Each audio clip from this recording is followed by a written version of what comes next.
Hey everybody, we're going to go ahead and get started with AC compressor control systems. We know how the AC system works, and now we're going to see what turns on the AC compressor. So let's go ahead and get started. I'm going to start with the slide presentation. Now, I do want to say that there are two basic types of compressor control systems on, and I'm not saying the background, I'm just saying two types of compressors that we use in a general term, I should put it that way. But you'll have a cycling clutch system, or you'll be using a variable displacement, whether it be the displacement piston or a scroll type system. And new technology will be coming out as the years go along.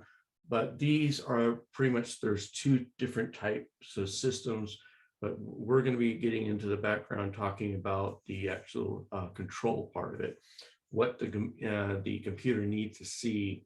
And I'm going to use kind of a generic term, car, you might say, not term, but car. So we're going to have to actually start breaking it down. So that one system is going to be your cycling compressor clutch system, which we're going to start off with, and then we'll get into the actual variable displacement controls. So there's two basic types, and this is what the compressor looks at. I should say this, the cycling clutch system, the compressor looks at more than just this, but we use a pressure switch or a temperature sensor. And the pressure switch is in the low side of the actual AC system, but we could have a high pressure switch also. And the switches can be on off. They can also be a variable type. We'll get into that in just a minute here. I just want to show you two types of control sensors that send back information to now, or I should say it's been for a while, the AC computer, which could be the PCM or the body control module. It could be either or like that. So this is kind of a map out of what you might have in the AC system. This is kind of a typical circuit. It's not, a regular wiring diagram, but a kind of a block diagram of how the system is wired up. So we'll have the low pressure switch, which you can actually see right here. And this one actually shuts off and off at the 20, anything below 20 PSI, then it will cycle off. And then anything above 43 PSI, it will cycle off. And basically, we're just sending a request into the computer, and the computer looks at a lot of things and then says, okay, you can turn on the AC compressor. Like I said before, we'll also have a protection device, and this is what we use to protect the compressor from overpressure. This is just a generic, again, for 430 PSI, then it'll shut the compressor off also. And we do this because, we get too high pressures, we'll start blowing refrigerant out of the compressor with this little safety device. And we do not want to have problems with hoses rupturing, compressors getting damaged because of such high pressures. So we'll shut that down.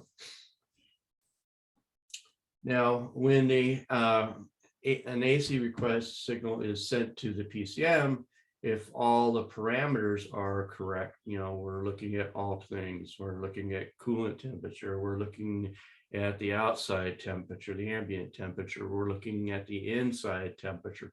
We're looking at all these different things, like, do we have enough refrigerant in the system? Is it measuring PSI above 22? And, we're looking at all these different parameters before the AC clutch can be engaged.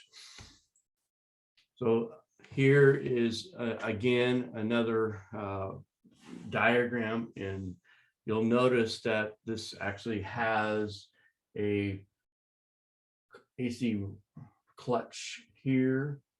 It doesn't show the diode place, it just actually shows the clutch side. And then we're looking at, and remember, anytime we see anything that's dashed across, that's only a partial of the diagram.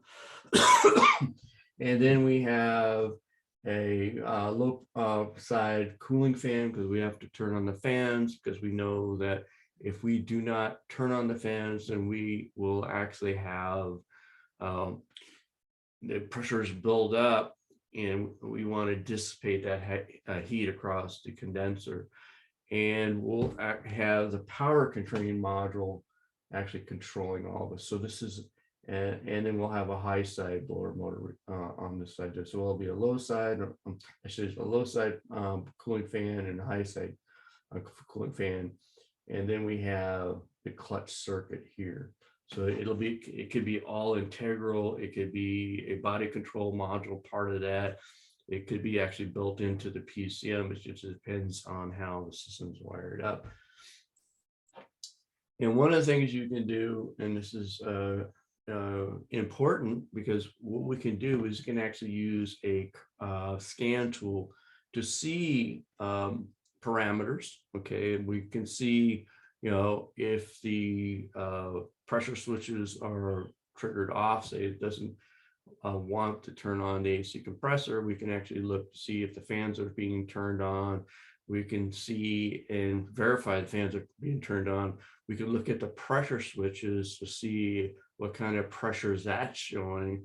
And we can actually send in to see if we actually getting a request from the actual control. Now, one of the other things that I want to mention too is sometimes right inside the control head is where the actual control, instead of having a complete separate module for the AC the computer, we can actually have it in the control head, or we can have it in the body control, or it can be part of the piece, the pressure switch itself. I mean, part of the PCM itself. So here you can actually see a pressure switch. This is this particular one looks like a 2-wire switch because of the way it's configured, but it could be a 3-wire switch. But this is kind of similar, and I wanted to get into a little bit about the 3-wire switch. So you can, and this one actually is a high pressure switch here, because you can see it's right in the high pressure line there. You can actually have a variable pressure switch. And if you think back to all of you that have had any engine performance training, you'll kind of look similar to a actual TPS switch, like that. Any kind of positioning switch. When we get into the door motors and moving the door motors around, they actually have a variable sensor inside of it and showing different positions. And this can actually be similar to a pressure switch that's in the AC system. And this is not uncommon. So if you look at this switch here, this actually shows a same kind of wiring that you might see on a sensor. So I have a 5-volt reference in my ground side, and then my signal return. That signal is saying, okay, this is what the pressure is inside. It sends a voltage back to the compressor, I should say to the computer, and the computer actually has that, and it has that calculation of what that signal as far as voltage goes to what kind of pressure is in the system. And that's part of it, the sensing part of the computer system, of the AC computer system, that actually will, after your request, it's going to look at that and say, okay, do I have enough pressure, or do I have too much pressure? Am I in my parameters, and will it work? The other one that you might have in your AC system is, or you could have a combination of both, you can actually have thermistors. And it's not uncommon to have thermistors all the way through the whole car. We do it with air temperatures, we do it with coolant temperatures, we do transmission temperatures. We're using thermistors for interior temperature, all kinds of different sensors, and we use a thermistor. And this is similar to what you might find in the evaporator. It will, they actually plug it right into the evaporator or somewhere close to the evaporator, and they want to know what the evaporator temperature is. And this is another request going, another sensor going back to the computer, and the computer can actually look at that and say, hey, you know what, it's getting too cold in here, and we'll need to turn off the compressor so we don't actually freeze the condenser. I'm sorry, the evaporator. I'm getting two sides of the car now, and get into the evaporator. We don't want it too cold because it'll turn into like a block of ice. And then all of a sudden you're not getting any airflow, and temperatures start getting strange too. So this, if you remember from some of your other classes, if you've talked and had any discussion about different types of thermistors, the thermistor has a very high resistance when it's when it's actually cool. Okay, so as that temperature changes, as the temperature increases, that resistance kind of decreases. And as that kind of temperature decreases, it'll actually reflect a higher voltage at the computer, and the computer can take that voltage and say, okay, this is the temperature inside of the actually evaporator. And here, this is actually, as again, located downstream. This one's a little bit different. Instead of being right there and plugged into the evaporator, we actually have a sensor that actually is downstream, checking the temperature that way too. So another feedback to the computer to say, okay, are we correct, or is the outside retrofit temperature correct, or in the airflow apart, depending on where it's plugged in, what is the airflow going across? And a lot of times what we'll have is these systems plugged into what they call a CAN system. Now, you can take control area network, which means CAN. Well, we use abbreviation CAN. We can take instead of having a massive computer to do all this stuff, we can actually take smaller computers and put one for controlling the engine management part. We can have one for controlling body systems, one for the ABS. We can have all kinds of different smaller modules around talking to each other and sharing information. So we can actually have a small module just for the AC system. So we're using more CAN systems now than we did back in the 2000s and stuff like that. So you're going to have to get kind of used to diagnosing them, and scan tools can be a great source to help you out with that, with an oscilloscope.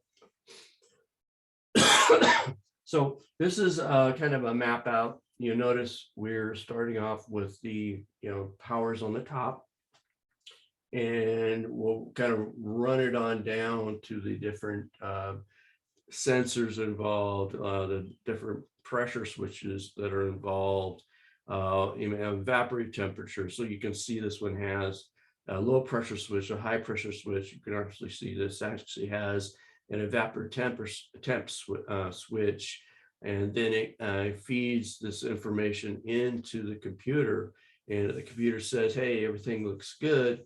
Then we'll actually turn on the cooling fans, and we'll actually turn on the AC clutch too.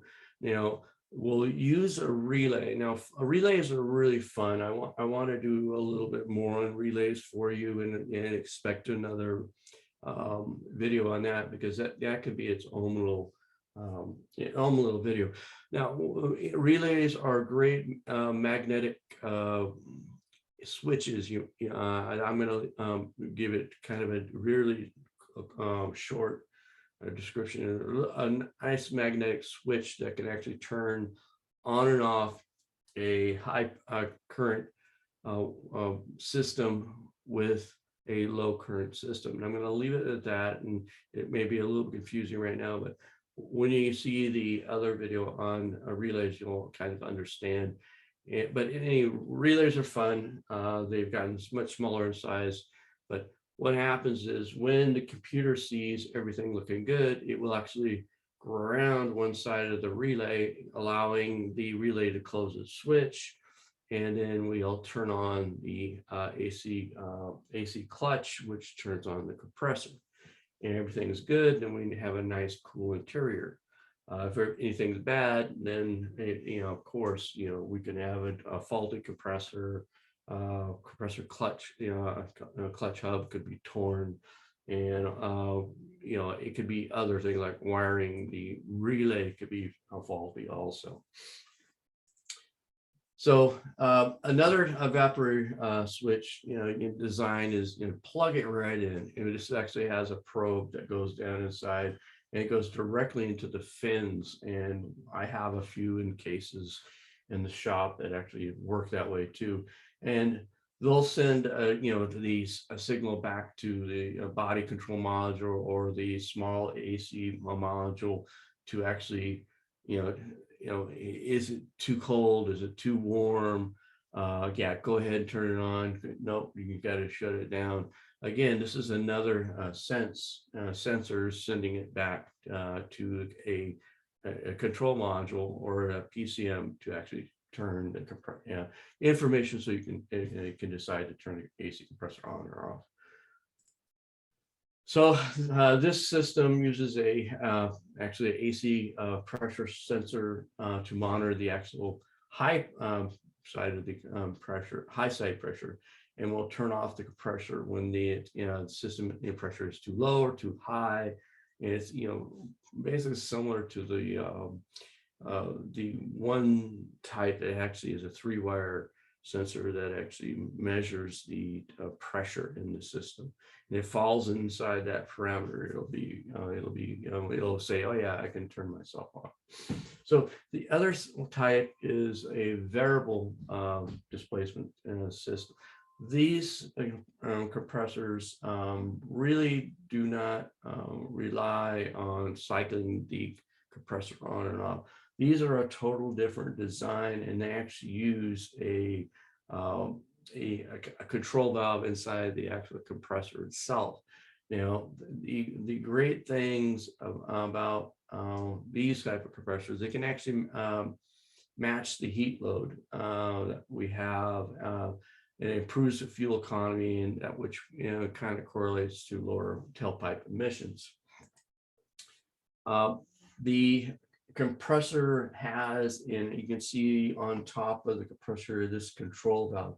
The control valve actually goes inside the compressor, and it actually uses different parts of that control valve to actually change the displacement of the actual compressor pistons.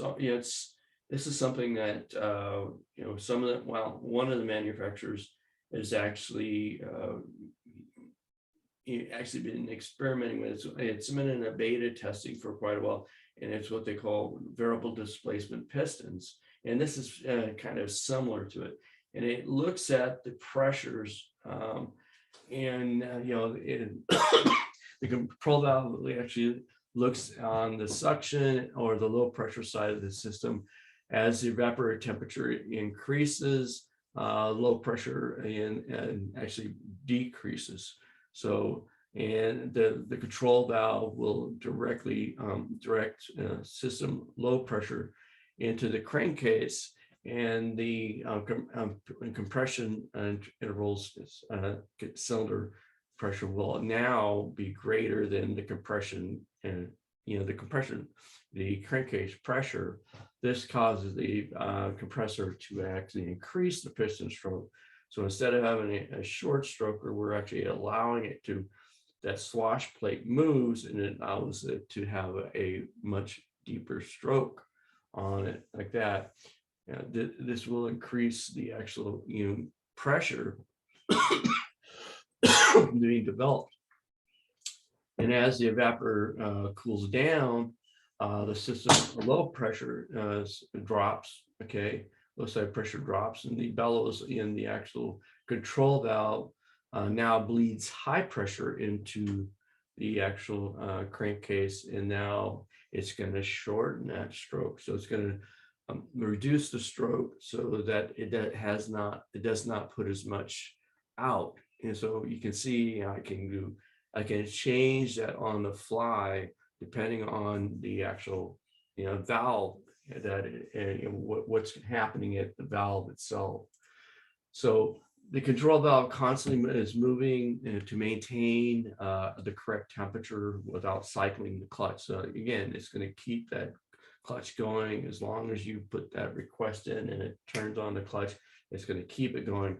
It's not going to do like the cycling clutch systems that turn it on and off depending on the pressures in the system. This can actually change the stroke of the actual piston and cause it to actually go a deeper stroke, or kind of just a nice little shallow one. Or if it's cold enough, it can actually kind of almost bottom out to where it just has it just sits there and just doesn't even pump like that. Now, the other one that I wanted to do, these different types of systems, and these are getting to be, I don't want to say the norm, because we're still using these scroll type compressors and the displacer type systems, but we actually have clutchless systems. In other words, they don't have a clutch to them at all. And they actually use a control valve that is controlled by the module or the computer. And depending on what the actual system needs, is going to cause the compressor to put out that output. So the control unit receives input from the actual variable sensors, and the compressor output is based on an ambient conditions or the heat load itself. So this has been a kind of an overview of the two different systems. I'm going to be breaking down the wiring diagrams for you and kind of show you where the different systems sensors are at. But what we need to do is, this is the way that we look at the system. And if we know how the system works, we can actually diagnose it. And that's really important. Understand how the system works, understand the actual test procedures, and use all the tools that you have to actually diagnose the system to, correct the concern that the customer has. And we used to call the 3 C's, which we still do in the system. But you want to get the customer's concern, find the cause of it, and correct it. So that's pretty much a nutshell of the 3 C's. I hope this is beneficial. I'm going to head and stop the actual slide share for now. And like I said, I'll have additional videos going up, and I'm going to break down the different systems, and we're going to start to use wiring diagrams to actually figure out what's the could be the possible cause of systems. All right, so like I said before, hopefully this was beneficial. If it was, fantastic. If you have any questions, please feel free to reach out to me. You have my cell phone excuse me, and you also have my my email address, and you can also comment down below. Take care now, and I'll be talking to you soon. Bye for now.